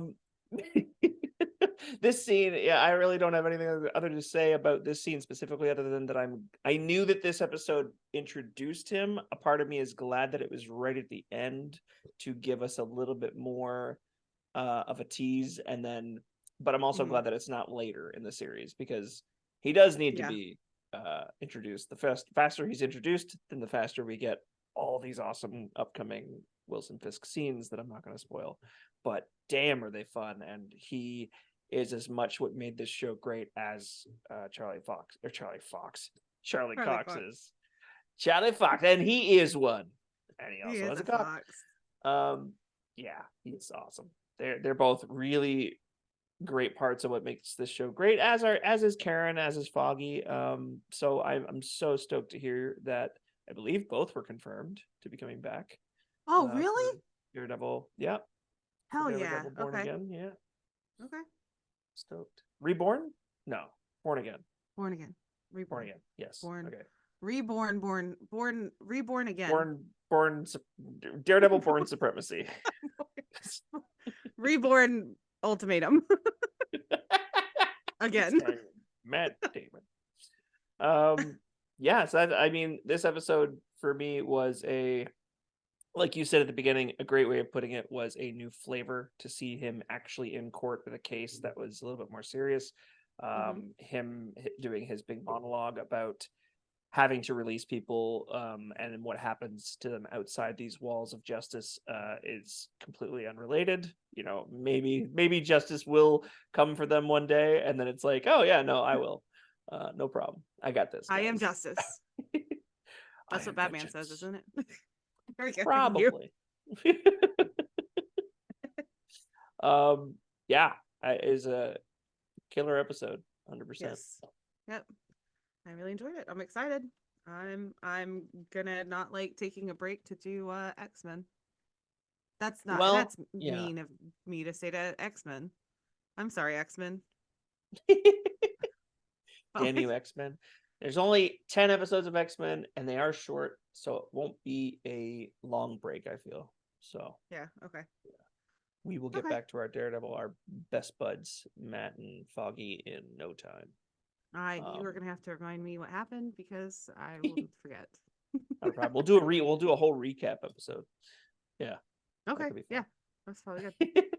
I need it. Do we have any credits names for this? Oh, of course. Of course. You said you were saving them because you're worried about running out? Yes, I am. So this is sorry. This one's lame. This one's lame as hell, and it's the parking coordinator who has the most boring name ever. It's John Johnson. John Johnson. John Johnson. I'd be going by my middle name if my last name was Johnson. His middle name is also John, actually. No. John Johnson. They put his middle name in the credits? I'm just kidding, no. It just makes me think of the end of Austin Powers. I don't know if it was Austin Powers 1 or 2 or whatever, with the one guy reporting on the satellite, seeing like the penis shaped thing on the satellite, and his director's like, Johnson, and that's like the whole end of the montage. You remember that montage? The end of Austin Powers? Yes, yep. At least I think there's one in each, but it's like the first one's like it looks like a dick, the second one's like a set of balls or something, and then and then there's one that's melons. I remember melons. Boobs. Being yeah, couple of melons. Get your melons. Yep, I remember that. Yep, John Johnson. His middle name is actually, if he's gonna go by his middle name, it's actually Marie. So John Marie Johnson. Interesting. Marie goes with everybody's name. That's middle name Marie goes with absolutely everybody's name. Yeah? Yep. Okay. Well, I'm gonna name all my cats middle names Marie now. Yep. From now on. Hey, this is Tonks, Marie, Katya. Katya from Drag Race? Yes. As soon as I picked the name Tonks, I was like, damn it, I should have called her Katya. And so now that's one of her middle names. We have decided, I think my two favorite drag queens of all time are Jinx Monsoon and Katya. Or like Yes, the me two. too. Yeah, Me 100%. too. Me too. So easy. And Bianca and Bob. I do love Bianca. I like Bob a little, but not as much as the others because I think Bob can come off a little full of himself, but it's kind of part of his thing by now. Yeah. Yeah, I don't mind. I And don't mind it as much, but yeah, the other three are fantastic. and Latrice. And Adore. I love a no. lot of drag queens, man. There's a lot of great ones. There's a lot of great ones. I do for sure. I bookended, man. We talked about Drag Race on the pre-show, Yeah. and now we're ending with Drag Race.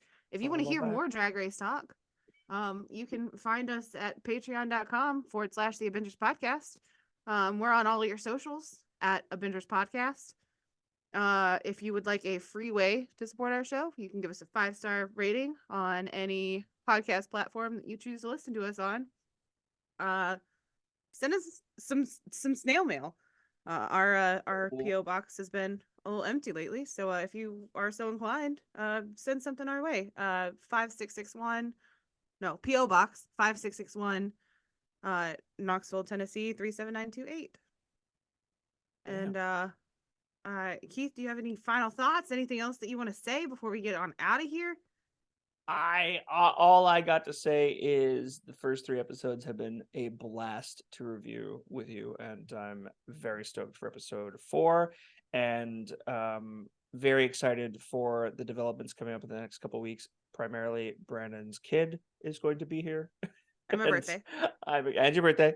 Your Yes. birthday is happening right now. This is birthday month, right? This is birthday month, yes, but the day I expect. You expect a text. That's what I understand. Yes, I expect the text. I expect love and admiration, and for everyone to tell me how fucking wonderful I am. There you go. At the very least, guys, message Emmy on the 20th. It is the 20th, right? Yes. To tell her that you're subscribing on our Patreon for $1. And yes. Yeah, that will make her day, make her month. But no, also Brandon, we are loving reviewing this, but we miss you, and we know you we know you would love this show, unlike some other shows that we've reviewed recently. But this would be a course correction for you, I feel. You're reminded that that Marvel is great again. Yeah. Yeah. What were you thinking? Marvel is great again. What are the letters on that? Never mind. I was gonna say, yeah, Brandon, we miss you, and but we're enjoying doing this, and I've really enjoyed recording with Keith, as like Keith is now like a proper member of the podcast. It feels very official knowing how much work Brandon has to do to get an episode out. Yeah. Keith has done a lot of work, y'all. Keith is keeping us afloat at these trying times. A lot of it is just knowing the logins for stuff. Which is now really difficult. 2-point authentication. Oh my god. Those verifications. Because it all goes to Brandon. Killing me. Yeah. And Brandon right now is like, fuck you guys. No, he's on it. He's messaging, but I feel bad by the third one throughout the day because we're both be working, and it's like I'll check my phone, and he's like, "Try this one," and I'll try it, and it's a little expired. So I'm like, "Ah, fuck." Wait, yeah, it's fun though. Yeah, wouldn't have it any other way, and take all the. I was also. Yes. I was also going to course correct and just let you guys know that I am not that person on my birthday. I am actually like, please don't show me any attention. And so the fact that I'm putting on this character really makes me uncomfy. It's a character all these years. Wow. Yeah, I'm very much like, don't look at me. I celebrate me every day, not just my birthday. Yeah. I want to hear a happy birthday and a very merry on birthday on every other day. Yes. Yep. And every time somebody says happy birthday to me on my birthday, I do say you too. Oh, nice. Nice. You're like me at the movie theater when they say enjoy your show. Mm-hmm. Yeah, I say there too. You happy too. Birthday. And I'm like, fuck. Idiots. Come on. Oh. All right. Well, I think that covers us. We did it. Unless if you have any last words. Last words. What was the name of that? What was that name of that hard to pronounce city? Mudik. Oh, no. What is it? Wabakanita. Wabakanita. That's my Wabakanita. final word. All right. Yeah. And oh, I had something and it's gone. Wow. Goodbye to both Get the it? thought and everyone. Bye, y'all. Bye.